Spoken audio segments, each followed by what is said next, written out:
Thank you for taking time out of your busy schedule to view this presentation on children's mental health core competencies. What are they, why do we need them, and how can we use them? We believe that the adoption of these core competencies into practice will improve the outcomes for children with behavioral health needs and their families. These foundational modules are developed to be viewed by family members, higher education students, paraprofessionals, and professionals. A list of resources and references have also been provided. This module will be presented by Joanne Malloy from the Institute on Disability at the University of New Hampshire. The New Hampshire Children's Behavioral Health Workforce Development Network is to build a sustainable infrastructure for the professional development of the children's behavioral health workforce based upon the core competencies and infused with the system of care core values and guiding principles. The need is for New Hampshire to have an adequate workforce and an infrastructure to support those who work with children, youth, and families. The New Hampshire Children's Behavioral Health Core Competencies were developed in 2011 by a representation of diverse stakeholder groups, including child-serving community mental health providers, family organizations, state policymakers, and university staff. The goal was that the competencies would be the first step in developing systematic and comprehensive human services development infrastructure. The competencies were developed using the system of care core values and principles as the foundation. There are 7 domains: family-driven and youth-guided practice, cultural and linguistic competence, childhood development and disorders, screening, assessment and referral, treatment planning, interventions and service delivery, systems knowledge and collaboration, and quality improvement. The competencies are organized for professional staff by levels of knowledge and skills in each domain.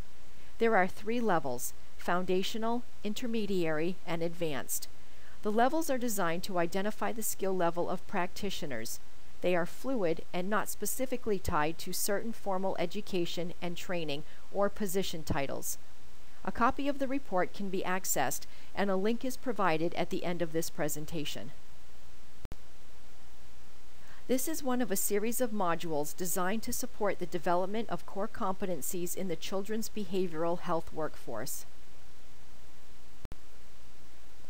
This module provides an overview of the New Hampshire Children's Behavioral Health Workforce Competencies document, including how and why the competencies were developed, how they are organized, and how they can be used. Links to the document and additional information is included.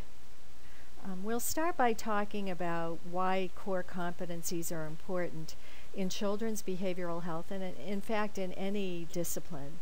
First of all, what we're seeing nationally and in New Hampshire is shortages of highly qualified workers, and that's at all levels in terms of recruitment and retention, so that we can't expect workforce-ready people coming right out of college necessarily. So we need a way to recruit and retain good workers in our workforce. And the core competencies allow us to create a ladder for people in terms of their professional development and their promotion. Also, we see more complex families, children, and youth these days than ever before. And there's an increased emphasis on evidence-based practices which require a high degree of professional development or workforce training, and a movement toward outcome-based contracting, so there's more pressure on the workforce to produce results. And so we really need a way of defining those results and defining the skills of the workers. We also need to put into place a new framework for care, which we call a system of care framework. And many of these modules are referenced back to the system of care framework, and it's very important so that we have to identify different skills and abilities, and many workers may have been exposed to if they've been in the workforce for a long time. It means working across different disciplines and with different folks in education, juvenile justice, child protection. And so the skills and abilities have changed. We also really need to emphasize partnering with families and youth, not just working on their behalfs, but really working together with them, which also requires different skills and abilities than we've seen in the past. The Children's Behavioral Health Core Competency Leadership Team was formed in actually 2008, and we created a vision statement for these core competencies and the system we're attempting to develop. You can see it here that the folks who develop these core competencies really want to improve quality services for families and children and youth in our community behavioral health system. And toward that end, the competencies would be a common place to improve outcomes, recognized as high quality system by our consumers, our children, youth, and families, and a set of competencies that would be supported by local, state, and federal systems. So really the core competencies are seen as a way of articulating to all of our stakeholders what the children's behavioral health system is all about. The core competencies are based in values and principles that are very similar, very aligned with system of care values and principles. First of all, that the needs and strengths of families and their children and youth are at the center of the service system. Families are partners at every level, including high-level policy groups that make changes at the highest level of government. And that the system is designed on a continuum. Prevention is stressed in this model. Trying to keep children, families, and youth out of their service system is really one of our highest priorities. Intervening early before a child or a family come to a point where they need intensive level services. And then having targeted and tertiary services based on need.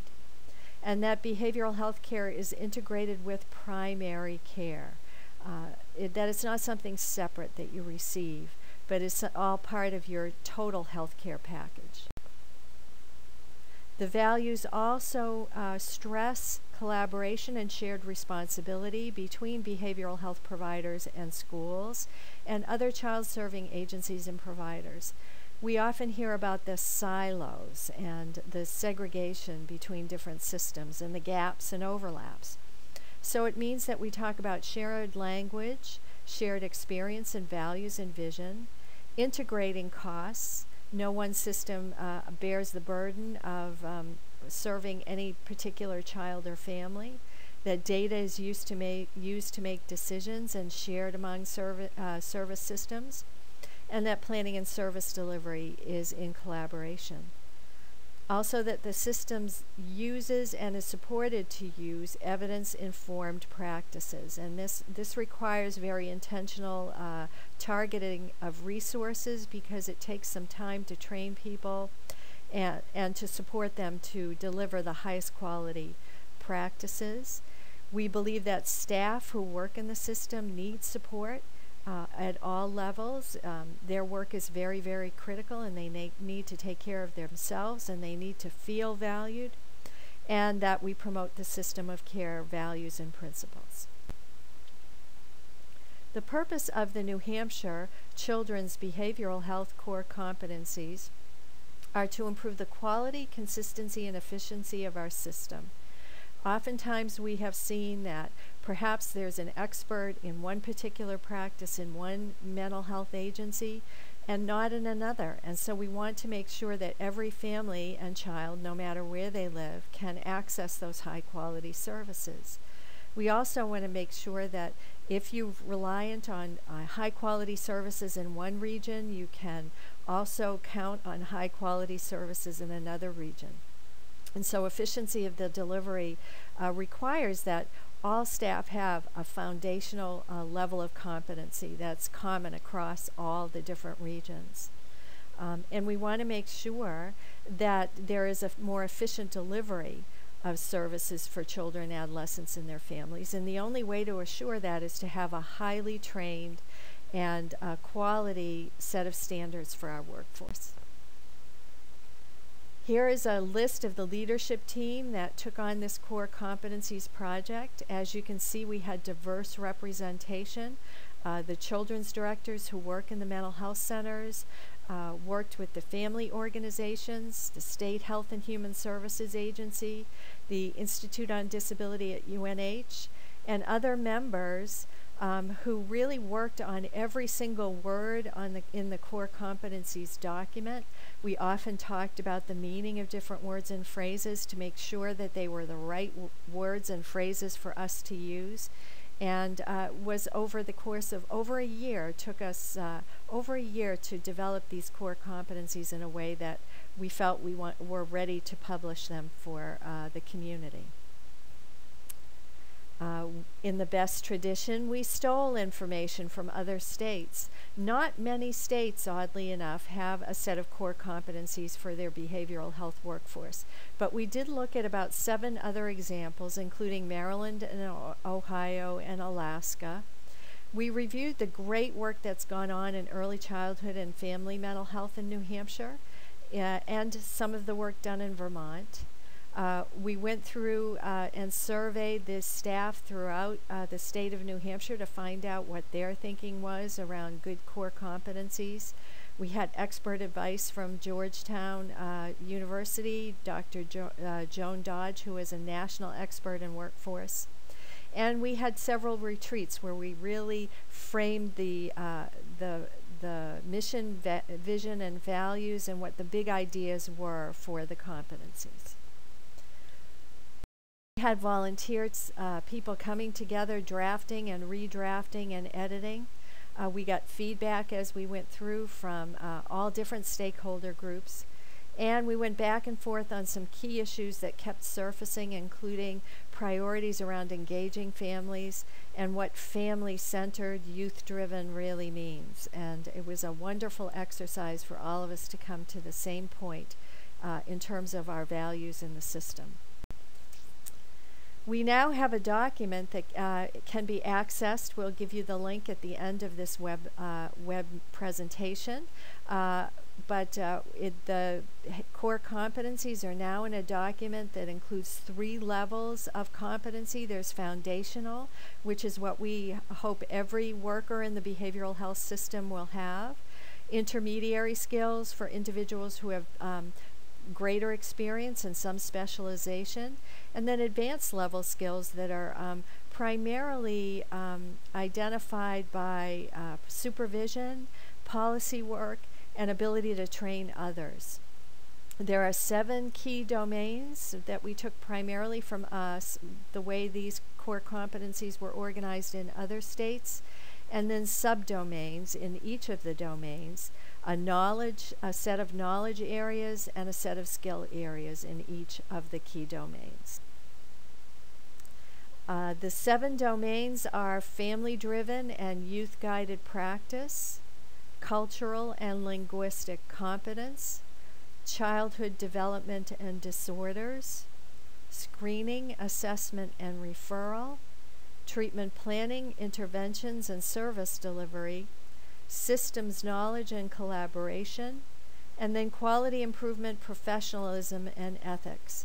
Some of the competencies cross many of these domains and overlap, but we did our best to articulate the specific skills and knowledge that folks at foundational, intermediate, or advanced level would need in each of these domains.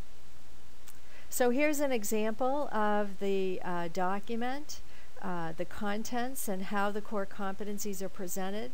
They are first presented by domain. You can see from page 8 through page 27.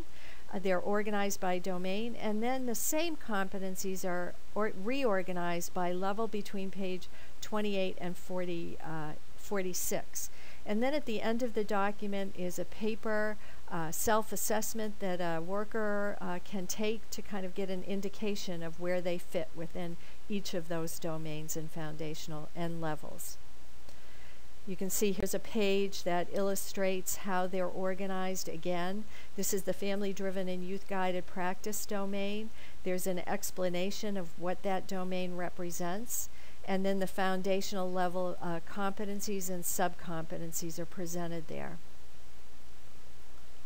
And here is the self-assessment, very simply designed. We are currently working on a web-based self-assessment that we are releasing in pieces to folks in different disciplines.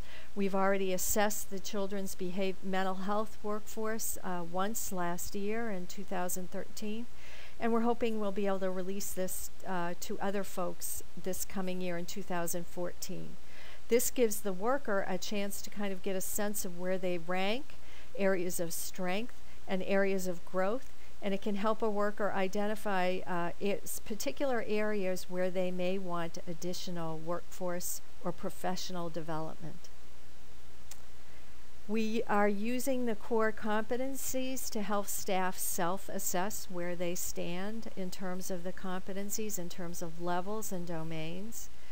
It is helping us to identify high-need gaps in skills and knowledge across the state of New Hampshire.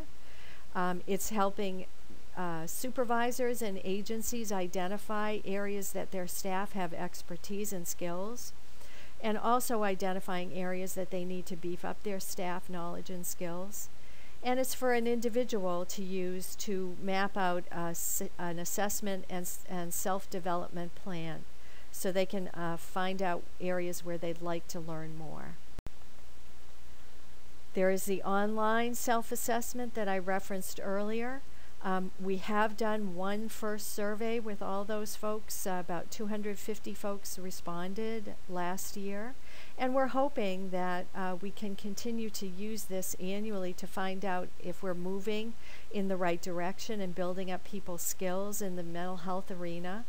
We're also planning on using this in some of our colleges and universities with students at both the undergraduate and graduate level, and for faculty to self-assess to see if they're teaching according to the competencies, as well as new ways they can teach across disciplines. So that's a brief overview of the New Hampshire Children's Behavioral Health core competencies.